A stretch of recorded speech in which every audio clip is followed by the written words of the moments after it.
नमस्कार दोस्तों, स्वागत है आप सभी का हमारे YouTube चैनल विद्या जीएस फाउंडेशन और विद्या गुरुकुलम के इस परिवार में आप सभी लोग का स्वागत है। आज हम लोग हिस्ट्री के क्लासेस नंबर 2 देखने वाले हैं, जिसमें हम लोग इंट्रोडक्शन में हम लोग देख चुके थे कि हिस्ट्री किस तरह से पढ़ना है। उसमें आपको कंप्लीट इंडस वैली सिविलाइजेशन और बुद्धिज्म का ओवरव्यू दिया गया था। चलिए, उसमें जो भी कुछ टर्म बचे गए हैं उसे फिर से रिपीट करते हुए सारे टर्म को क्लियर करते हुए चलते हैं। आज हम लोग जैनिज्म और बुद्धिज्म भी देखने वाले हैं। डिटेल वीडियो में आपको हड़प्पा सभ्यता, इंडस वैली सिविलाइजेशन हम लोग ने ज़्यादा डिटेल से करा दिया हूँ इंट्रोडक्शन में। अगर आप लोग पिछला वीडियो नहीं देखे हैं, इसी चैनल पे प्लेलिस्ट वाले सेक्शन में जाके हिस्ट्री का प्लेलिस्ट बना हुआ है, प्लस सभी सब्जेक्ट का भी प्लेलिस्ट बना हुआ है, वहाँ से आप लोग देख सकते हैं। तो आज आप लोग के लिए रफ्तार सीरीज का क्लास नंबर 2 है, जिसमें हम लोग इंडस वैली सिविलाइजेशन को भी कंप्लीट कर लेंगे। जो कुछ भी बचा हुआ था, अगर आप लोग पुराना नहीं देखें तो पिछला सीरीज जाके देख सकते हैं। और सभी चैप्टर का क्लासेज आपका टाइम टू टाइम चल रहा है। इसे आप लोग ज़्यादा से ज़्यादा प्यार दीजिए। अब जिस भी ग्रुप में एक्टिव हैं वहाँ शेयर ज़रूर कीजिए। और साथ में आज बुद्धिज्म और जैनिज्म को भी देखने वाले हैं, बौद्ध धर्म और जैन धर्म को।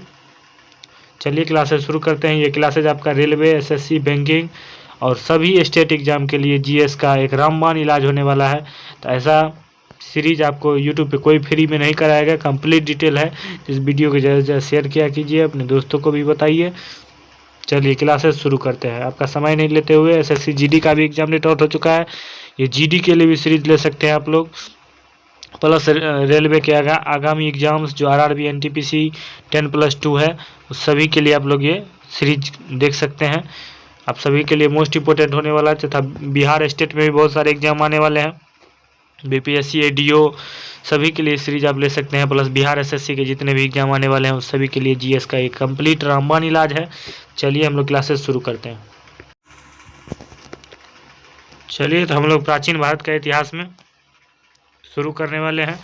इसका ओवरव्यू आपको पिछले क्लास में दे दिया गया था। अगर आप लोग नहीं देखे हैं तो पुराने क्लास को जाके देख सकते हैं।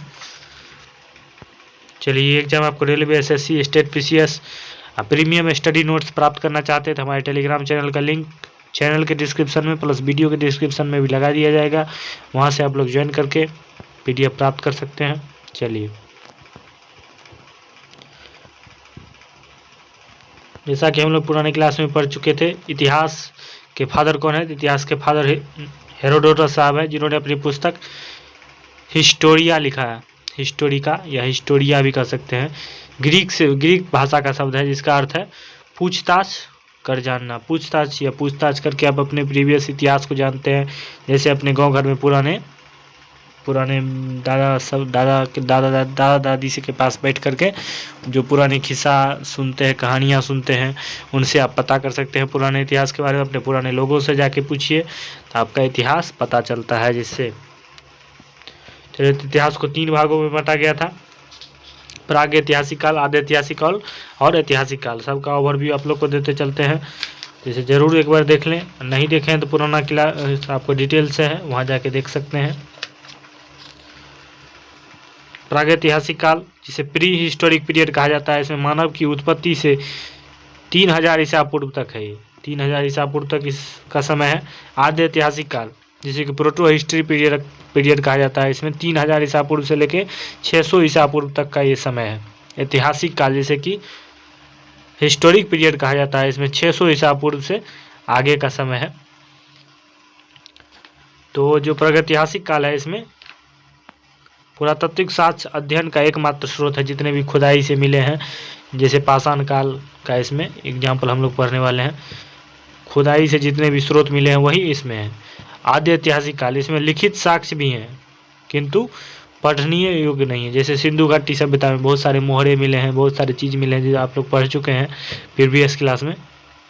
तो ये पठनीय नहीं है, इसे पढ़ नहीं सकते, लेकिन आप एक अनुमान लगाया गया है। ऐतिहासिक काल, पुरातात्विक और साहित्यिक दोनों प्रकार के साक्ष्य उपलब्ध हैं। जैसे कि मगध का उत्कर्ष हुआ है, जिसमें अशोक साम्राज्य के बारे में पढ़ेंगे, चंद्रगुप्त मौर्य के बारे में पढ़ने वाले हैं। इस क्लास के बाद उसका भी आपको ओवरव्यू मिल जाएगा। फिर अगले क्लास में वही टॉपिक देखने वाले हैं। प्राचीन भारतीय इतिहास में किन स्रोतों का प्रयोग किया गया था? धार्मिक ग्रंथ और ऐतिहासिक ग्रंथ का प्रयोग इसमें किया जाता है। चलिए आगे देखने वाले हैं। सबसे पहले मानव देखिए किस में होते थे, रामापिथेकस कहा जाता था, सबसे प्राचीन मानव है ये। पहले झुककर चलता था, पहले ये मानव कैसे चलते थे, तो झुक कर के चलते थे। उसके बाद ऑस्ट्रेलियोपिथेकस, सीधा चलने लगा मानव, उसे ऑस्ट्रेलियोपिथेकस कहा गया। उसके बाद होमो इरेक्टस कहा गया, जावा मानव, आग की खोज किया है, नर्मदा नदी में खोपड़ी के साक्ष्य मिले हैं इसके लिए। उसके बाद नियरडर्थल, जर्मनी का मानव, जो कि एक गुफा के तौर पे रहता था उसमें। उसके बाद धीरे धीरे उसका ब्रेन विकसित हुआ, उसे होमो सेपियंस कहा गया। पामीर के पठार में उद्भव हुआ, वर्तमान मानव के पूर्वज वहीं से उद्भव हुए हैं ऐसा माना जाता है। चलिए अब प्रागैतिहासिक काल को देखेंगे तो इसके भी 3 टाइप हैं, पुरापाषाण, मध्यपाषाण और नवपाषाण।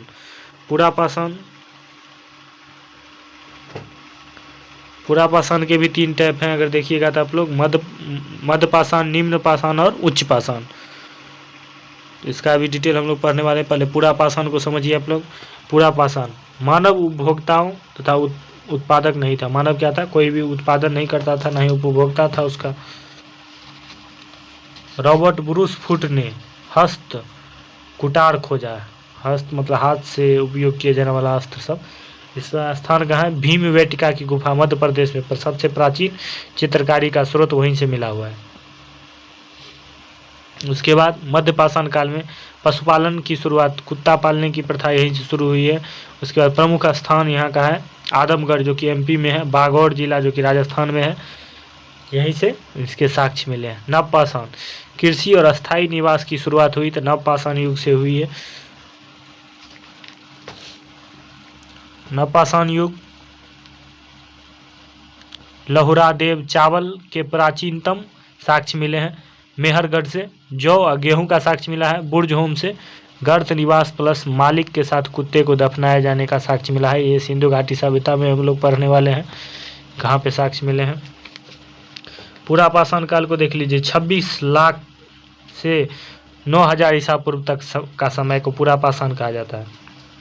और मध्यपाषाण 9000 ईसा पूर्व से लेकर 4000 ईसा पूर्व तक के समय को मध्यपाषाण। नवपाषाण काल 4000 ईसा पूर्व से लेकर 2500 ईसा पूर्व तक के समय को नवपाषाण काल कहा जाता है। अब पुरापाषाण के भी 3 टाइप है, निम्न पाषाण, मध्यपाषाण और उच्च पाषाण। तो पुरापाषाण के 3 टाइप है, 26 लाख से 50,000 ईसा पूर्व तक। मध्यपाषाण को मानिएगा तो 50,000 ईसा पूर्व से 40,000 ईसा पूर्व तक। और उच्च पाषाण को मानिएगा तो 40,000 ईसा पूर्व से 9,000 ईसा पूर्व तक का समय है। पाषाण युगीन अनुसंधान आरंभ करने का श्रेय किसे जाता है, तो रॉबर्ट ब्रूस फुट। ये जो रॉबर्ट ब्रूस फुट थे, हस्त कुटार खोजा है, इन्हीं का पाषाण युगीन आरंभ करने का श्रेय इन्हीं को माना जाता है।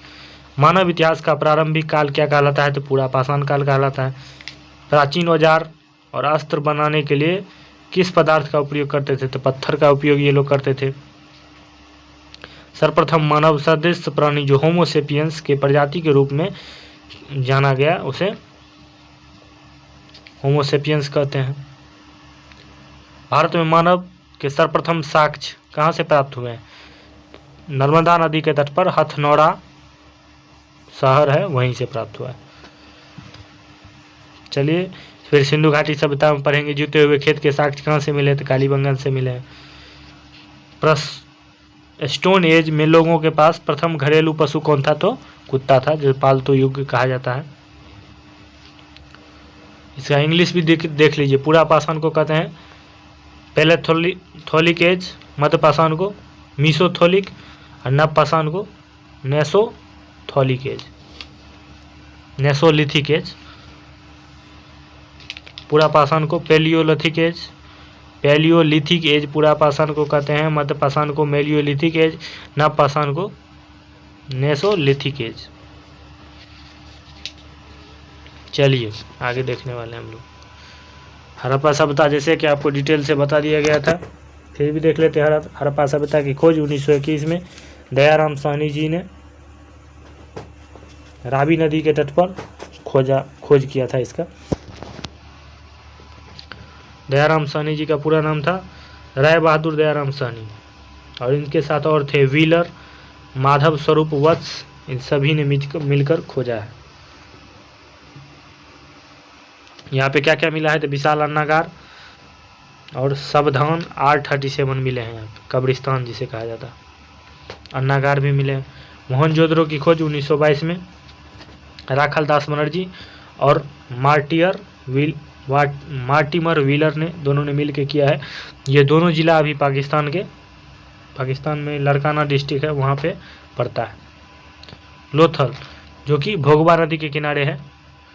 डॉकयार्ड बंदरगाह के लिए फेमस है। फारस की मोहर मेसोपोटामिया और मेलुहा से व्यापार करने के लिए ये जगह फेमस था। कालीबंगा जुते हुए खेत, काली चूड़ियाँ और अग्निकुंड यहाँ से मिले हैं। कालीबंगा कहाँ पे आपको पुरानी क्लास में बता दिया गया था, लेकिन फिर भी आप लोग डिटेल से देखना चाहते हैं, PDF प्राप्त करना चाहते हैं तो हमारे टेलीग्राम चैनल को ज्वाइन कर लीजिए, वहाँ यहाँ इसका सारा PDF प्राप्त है। कालीबंगा आपको हनुमानगढ़ जिला राजस्थान में पाया जाता है। इसका खोज अमलानंद घोष और BK थापर जी ने मिलकर किया था। धौलावीरा आपका उत्कृष्ट जल प्रबंधन शहर 3 भागों में विभाजित था, दुर्ग, मध्य और निचला याद रखना है। 3 भागों में विभाजित था ये शहर। चलिए आगे देखने वाले हैं। और भी बहुत सारे साइट्स हैं, जैसे बनवाली जो कि हिसार हरियाणा में पड़ता है। राखीगढ़ी इंडिया का सबसे बड़ा शहर, ये भी हिसार हरियाणा में पड़ता है। चनहुद्रो जो कि सिंध पाकिस्तान जिला में है। और रोपर जो कि पंजाब में पड़ता है। बनवाली जो कि हरियाणा में पड़ता है। सुतका गेंडोर जो कि बलूचिस्तान में पड़ता है। आलमगीरपुर जो कि मेरठ उत्तर प्रदेश में पड़ता है। मांडा जिला जो कि मांडा साइट से जो मिले हैं, जो कि जम्मू कश्मीर में मिले हैं। और सुतकोटदा जो कि गुजरात में मिला है।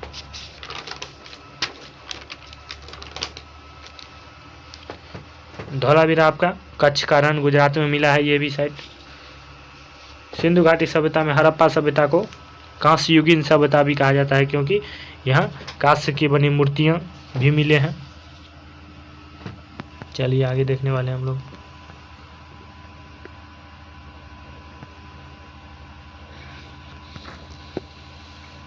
देखिए सिंधु घाटी सभ्यता में कैसे शहर होते थे। मोहरे मिली है यहाँ से, सेल खड़ी से बनी वर्गाकार मोहरे, एक सींग वाला गेंडा मिला है। इसकी लिपि देख लीजिए, भाव चित्रात्मक, दाएं से बाएं ओर लिखी जाती है और फिर बाएं से दाएं की ओर लिखी जाती थी। समाज कैसा था तो मात्र सत्तात्मक समाज था। पुनर्जन्म और जादू टोना में विश्वास रखते थे ये लोग। अर्थव्यवस्था कैसी थी तो वस्तु विनिमय प्रणाली थी। 16 के गुणक में बांटा गया था, 16 गुणक में। चलिए हम लोग और देखने वाले हैं आगे।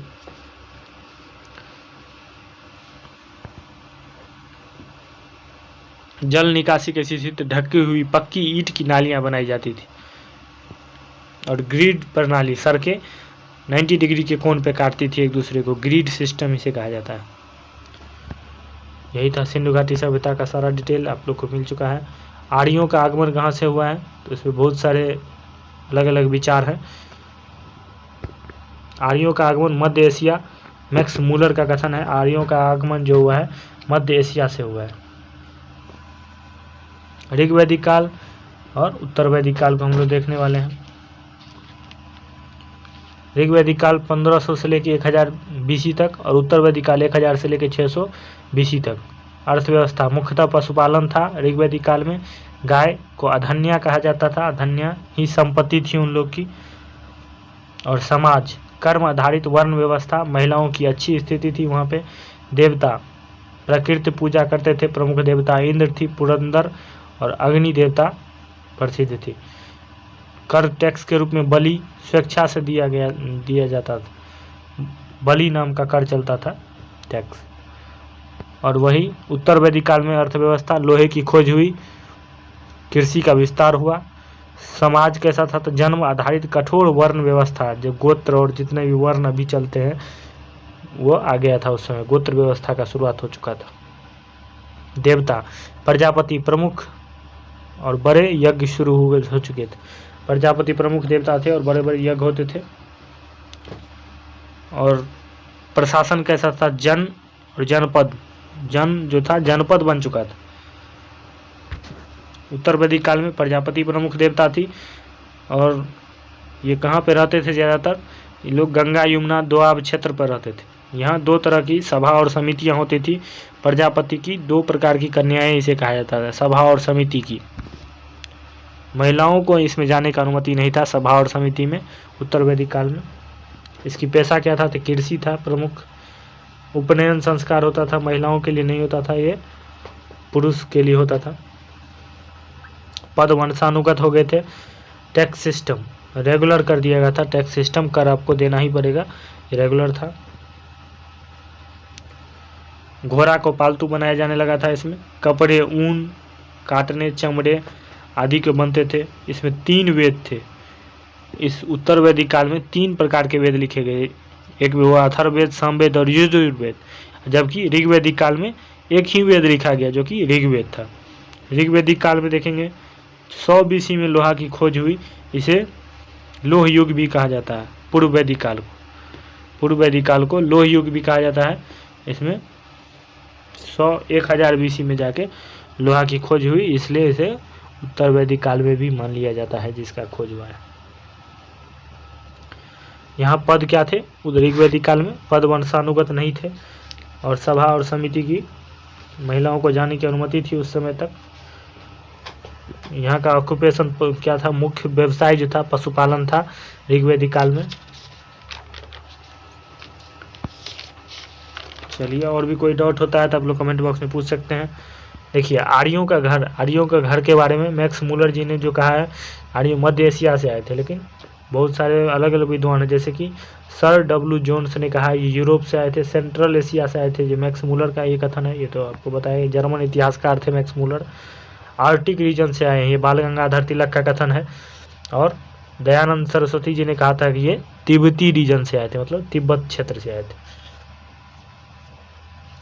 आर्य भारत में खैबर दर्रे से प्रवेश किए थे और 5 बड़े कबीलों में बस गए थे। इनके कबीलों का नाम था अनु, दुहु, पुरु, तुर्कस, यदु। अनु, दुहु, पुरु, तुर्कस और यदु। आर्य का प्रारंभिक निवास सप्त सिंधव प्रदेश, यहाँ की पंचनद था। ये लोग आर्य जो थे, ये लोग पुत्री को क्या कहते थे, दुहिता कहते थे, और गाय को अधन्या कहते थे। गाय को चोरी करने वाले, यहाँ पे एक तरह से गाय को पालने के लिए जिनके पास ज़्यादा धन दौलत होता था तो उन्हें गाय ज़्यादा होता था, उसे धनी व्यक्ति कहा जाता था। उस समय धनी व्यक्ति को गोमत कहा जाता था, इसलिए उस समय गाय की चोरी ज़्यादा होती थी।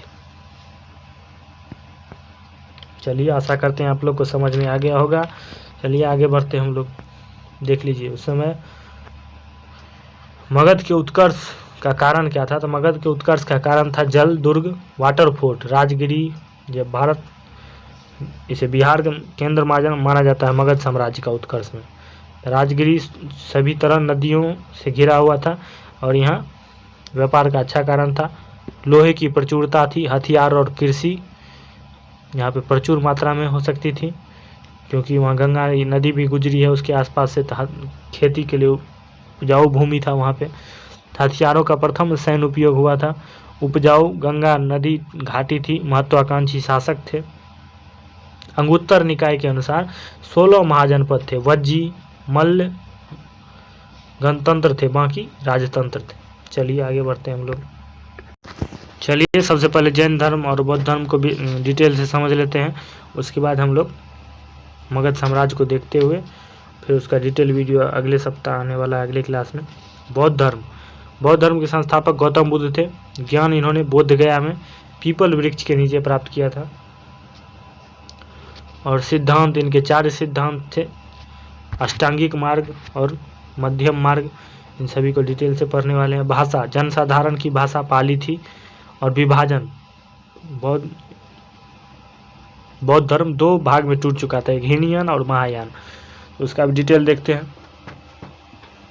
आप लोग जितने भी टर्म आपको एक्स्ट्रा बताया जाता है उसे ज़रूर सुनिए, क्योंकि कंटेंट में इतना देना पॉसिबल तो नहीं है, उतना लाइन बाय लाइन लिखेंगे तो, इसलिए आपको ओवरव्यू दिया जा रहा है, जो कंटेंट बताया जा रहा है उस पर भी ध्यान रखिए, उसको नोट कर लीजिए, वो आपका मोस्ट इम्पोर्टेंट होने वाला है। वो शॉर्ट नोट्स है, उससे भी क्वेश्चन आते हैं। महात्मा बुद्ध की शिक्षाएं सर्वप्रथम किस रूप में संकलित की गई? त्रिपिटक के रूप में संकलित की गई है। महाभिनिष्क्रमण से क्या तात्पर्य है? बुद्ध जी ने जो गृह त्याग किया था, घर त्यागने की घटना को महाभिनिष्क्रमण कहा जाता है। बुद्ध को ईश्वर के रूप में पूजने वाला बौद्ध संप्रदाय कौन था? तो महायान। बुद्ध को ईश्वर के रूप में पूजता था महायान, वही मूर्ति के रूप में पूजता था तो हीनयान। किस बौद्ध संगीति में बौद्ध संघ स्थिरवादी और महासंघी जैसे दो भागों में विभाजित हो गया? तो द्वितीय बौद्ध संगीति। 4 बौद्ध संगीति हुए हैं आप अभी तक। आजकल शोक नहीं, इसका ट्रिक है। एक काला शोक के समय, दूसरा अशोक के समय, तीसरा अजात शत्रु के समय, तीसरा अशोक के समय, दूसरा अजात शत्रु के समय और चौथा कनिष्क के समय हुआ है। चलिए, बौद्ध धर्म में 4 सत्य क्या है? 4 सत्य हैं। दुख समुदाय, दुख निरोध और दुख निरोधागामिनी प्रतिपदा। बौद्ध किसे राज्यकाल में कौसंबी आए थे? बुद्ध महावीर के बारे में डिटेल देखेंगे। जिस तरह से बुद्ध और महावीर का पैटर्न है, उसमें से वही पैटर्न इधर भी फॉलो होता है। बुद्ध किसके राज्यकाल में कौसंबी आए थे? तो उदयन उस समय वहाँ के शासक थे। चलिए, बौद्धों की रामायण के नाम से बुद्ध चरित को जाना जाता है। बुद्धों की रामायण कहा जाता है ये बुद्ध धर्म का। तो बुद्ध चरित के लेखक कौन है? तो बुद्ध चरित के लेखक अश्वघोष हैं।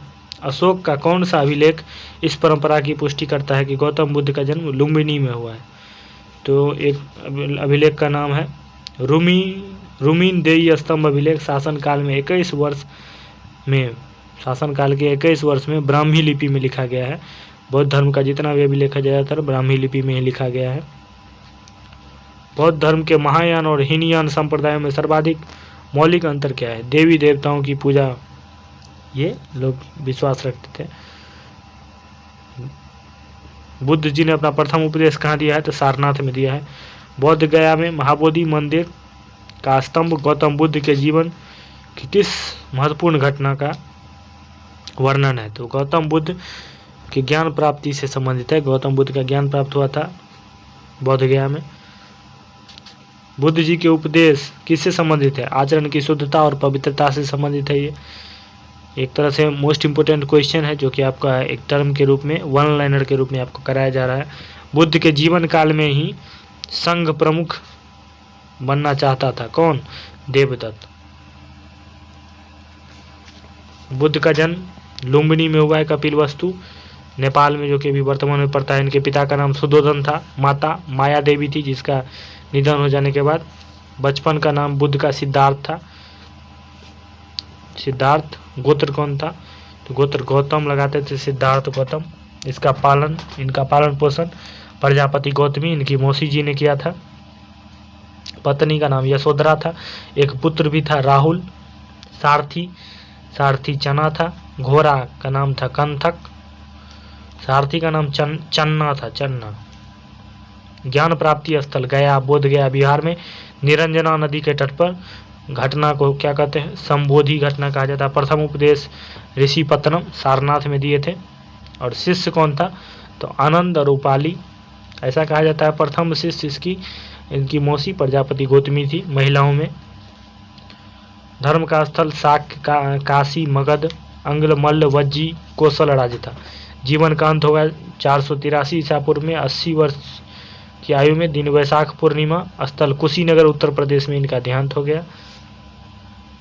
चलिए, आप लोग को ऐसा डिटेल कोई नहीं देने वाला है इतने कम टाइम में। ज़रूर वीडियो को ज़्यादा शेयर किया कीजिए। चैनल पर नए हैं, चैनल को सब्सक्राइब कर लीजिए। वीडियो पसंद आए तो एक लाइक ज़रूर कीजिएगा। प्यारा प्यारा कमेंट भी कीजिए, आपको वीडियो कैसा लगा और क्या आपको नया नया कंटेंट मिले उसके बारे में बताइए। सम्राट अशोक ने अपने पुत्र महेंद्र और पुत्री संघमित्रा को बौद्ध धर्म के प्रचार के लिए श्रीलंका भेजा था। इतना आप लोग को याद रखना है।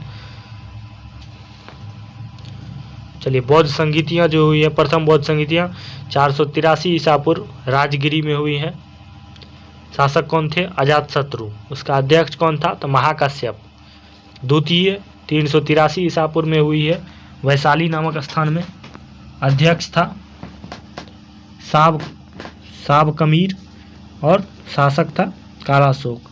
तृतीय 250 ईसा पूर्व में पाटलिपुत्र में हुई है और अध्यक्ष था मोगलीपुत्र तीस, अशोक के शासनकाल में हुई है।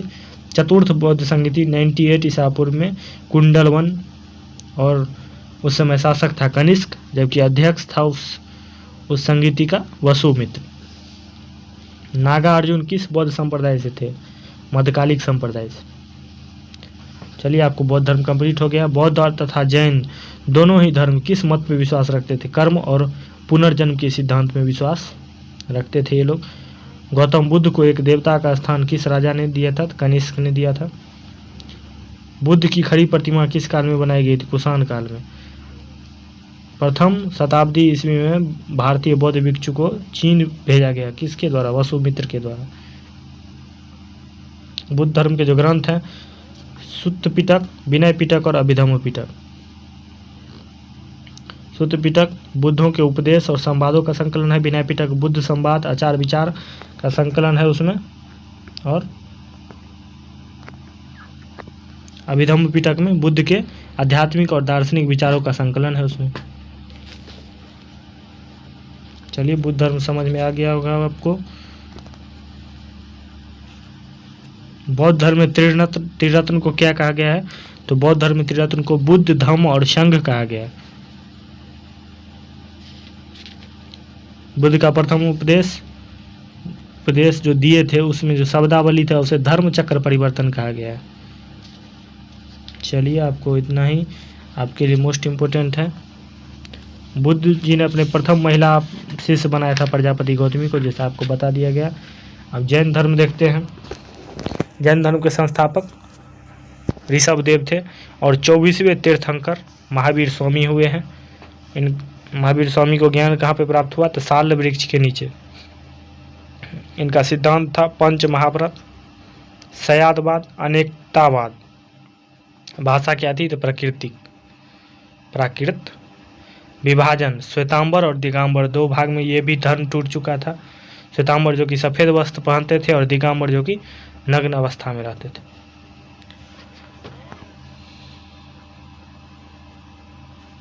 चलिए, जैन धर्म का भी डिटेल देखते चलते हैं। तीर्थंकर शब्द का संबंध इसमें होता है जैन धर्म से। अनेकतावाद किस धर्म सिद्धांत पर वर्णित है? जैन धर्म का। जैन धर्म कर्म परमाणु पूर्ण विनाश को सूचित करने वाली अवस्था को क्या कहा जाता है? निर्जरा। जैन धर्म मानती थी कि कर्म परमाणुओं के पूर्ण विनाश को सूचित करता है, इसलिए उसे निर्जरा कहा जाता था। जैन धर्म में स्वयंवर का क्या अभिप्राय है? जीव की ओर नए कर्म का प्रवाह रुक जाना। त्रिरत्न कौन कौन थे? त्रिरत्न थे सम्यक दर्शन, सम्यक आचरण और सम्यक ज्ञान। ये जैन धर्म के त्रिरत्न थे। आजीवक संप्रदाय के संस्थापक कौन थे? तो मक्खली घोषाल, याद रखिएगा। अनुव्रत सिद्धांत किस धर्म से संबंधित है? जैन धर्म से। यापनीय किस प्रकार का संप्रदाय है? जैन धर्म का है। प्रारंभिक जैन साहित्य किस भाषा में लिखे गए हैं? तो अर्ध मगधी भाषा में लिखे गए हैं। पार्श्वनाथ से संबंध होने के कारण कौन सा स्थल जैन सिद्ध क्षेत्र माना जाता है? सम्मेद शिखर, पार्श्वनाथ का फेवरेट स्थल था, वो प्रसिद्ध था वहाँ से। जैन संप्रदाय में प्रथम विभाजन में पार्श्व निर्मित श्वेतांबर संप्रदाय के संस्थापक कौन थे? श्वेतांबर के थे स्थूलभद्र और दिगंबर के थे दिगंबर के कौन थे? आप लोग कमेंट में बताइए, पढ़े हैं तो डिटेल में। आप लोग कुछ भी कमेंट नहीं करते हैं। जितना भी क्वेश्चन पूछा जाता है कम से कम उसका जवाब तो कमेंट बॉक्स में दीजिए। जैन धर्म के थे भद्रबाहु, श्वेतांबर के थे स्थूलभद्र और दिगंबर के थे भद्रबाहु। किस जैन संगीति में अंतिम रूप से श्वेतांबर आगमन का संप्रदाय हो? प्रथम जैन संगीति में। जैन संगीति भी दो जैन संगीति हुई है प्रमुख रूप से। प्रथम संगीति पाटलिपुत्र बिहार में, अध्यक्ष थे स्थूलभद्र।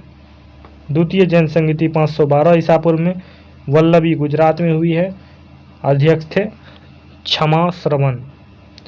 पहली हुई है 300 ईसा पूर्व में। द्वितीय बौद्ध संगीति हुई है, द्वितीय जैन संगीति 512 ईसा पूर्व में। महावीर का जन्म 540 ईसा पूर्व में हुआ है और पिता सिद्धार्थ थे।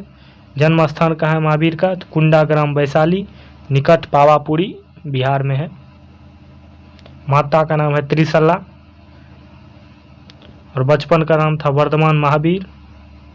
पत्नी का नाम है यशोदा। पुत्री थी एक, नाम था प्रियदर्शना। प्रमुख उपाधि इन्होंने लिया है केवलिन का, जीन का और अहर्थ का, निग्रंथ का। निर्वाण प्राप्ति हुई है पावापुरी राजगिरी बिहार में 72 वर्ष की आयु में। 468 ईसा पूर्व में सस्तीपाल के यहाँ मल्ल गणराज्य के प्रधान का शासित क्षेत्र में निधन हो चुका है। उत्तर प्रदेश में स्थित कौन सा स्थान बौद्ध और जैन धर्म का दोनों के लिए प्रसिद्ध तीर्थ स्थल है? तो कौशाम्बी। 16 महाजनपदों का उल्लेख किस जैन रचना में मिलता है? तो भगवती सूत्र। बराबर की गुफाओं का निर्माण किसके लिए किया गया था? तो आजीवकों के आवास के लिए। जैन ग्रंथ कल्प सूत्र की रचयिता कौन थे? तो भद्रबाहु। चलिए, त्रिपिटक धार्मिक ग्रंथ है किसका? अभी आप लोग को बताया गया, बौद्धों का। जैन संप्रदाय के विभाजन के पश्चात स्थूलभद्र के अनुयायी को क्या कहा गया? श्वेतांबर। और जबकि भद्रबाहु के अनुयायी को दिगंबर कहा गया। याद रखने वाला टर्म है आप लोग। चलिए, जैन धर्म बौद्ध धर्म आप लोगों को कंप्लीट हो गया होगा। ऐसे ही मगध साम्राज्य को देखने वाले हैं, जो कि हम लोग देख चुके थे। ओवरव्यू ले लीजिए। हर्यक वंश, शिशुनाग वंश और नंद वंश के बारे में डिटेल से देखेंगे हम लोग। बिंबिसार राजवैद्य था, उनके समय में आया था कौन? जीवक नाम का राजवैद्य आया था, जिसे कि अवंती भेजा गया था बिंबिसार के द्वारा, राजवैद्य जीवक को। हर्यक वंश के संस्थापक कौन है? बिंबिसार। अजातशत्रु, जिसे कि इस वंश को क्या कहा गया? पितृहंता वंश। प्रथम बौद्ध संगीति इन्हीं के समय हुई थी। उदायन, पाटलिपुत्र की स्थापना किया है उदायन जी ने। कालाशोक, द्वितीय बौद्ध संगीति कालाशोक के समय हुई है। और महापद्म नंद, एक राट परशुराम द्वितीय सबसे शक्तिशाली था ये। धनानंद, अंतिम शासक, इसी के समय में सिकंदर का आक्रमण हुआ था। सिकंदर की सेना ने व्यास नदी, जिसे कि झेलम नदी और या बिदस्ता नदी भी कहते हैं, पार करने से मना कर दिया था झेलम की सेना ने, क्योंकि कारण था मगध के हाथियों और लंबी यात्रा का डर।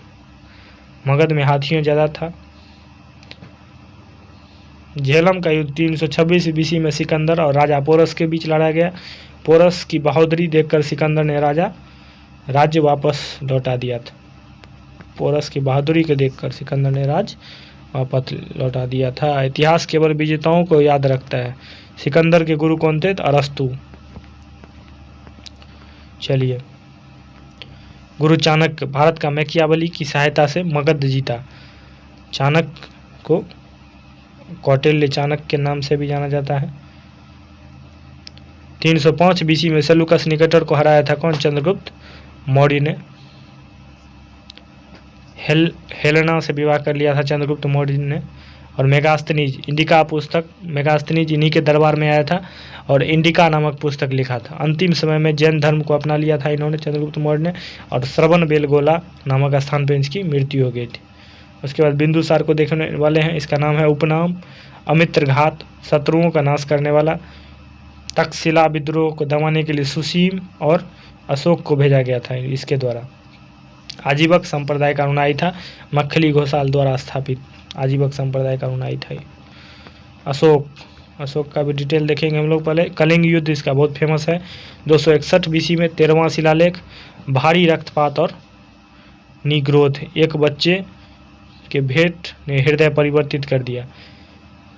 बिहरी भेष युद्ध त्याग कर धम्म घोष शांति अपनाया। अशोक ने उसी दिन बौद्ध धर्म को अपना लिया और उपगुप्त के द्वारा बौद्ध धर्म की दीक्षा ली।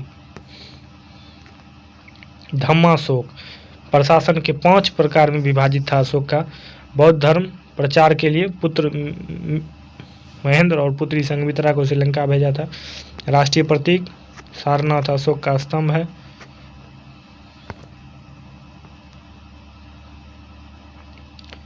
चाणक्य की अर्थशास्त्र और मेगास्थनीज की इंडिका से सारा जानकारी मिलता है। चाणक्य बहुत बड़े अर्थशास्त्र के ज्ञाता हैं। अभी भी उसकी पुस्तक से बहुत सारे ज्ञान का स्रोत मिलता है।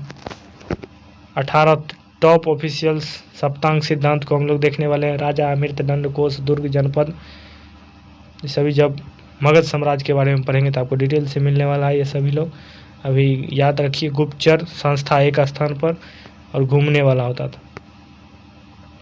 फिर उसी में शुंग वंश और सातवाहन वंश। शुंग वंश के संस्थापक पुष्यमित्र शुंग, बृहद्रथ की हत्या इन्होंने की थी। 2 अश्वमेध यज्ञ कराए थे। सांची स्तूप में रेलिंग लकड़ी से हटाकर पत्थर की बनवाई थी इन्होंने। कालिदास का कृत्य मालविकाग्निमित्रम इन्हीं के शासनकाल में हुआ है। और सातवाहन वंश सिमुक संस्थापक थे। राजधानी प्रतिष्ठान समाज मात्र सत्तात्मक नाम से गौतमीपुत्र सतकर्णी इसी का फेमस रूलर का नाम है। अर्थव्यवस्था सी से लीड और प्रोटीन के सिक्के चलाए इन्होंने।